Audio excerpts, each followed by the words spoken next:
right in the middle of a Japanese garden, and we found this.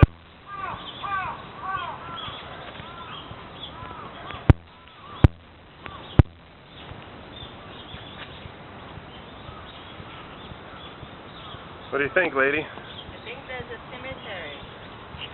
Very well organized. Pretty cool. Let's take a walk through, huh? Yeah. Next to the tower. Check out what this guy did.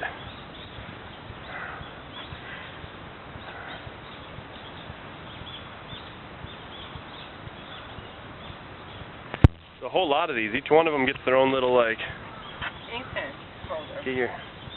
You get a little like Kleenex box and some incense holder. Neat. Oh. Yes, interesting. Different Japanese cemeteries. This guy's got a chair.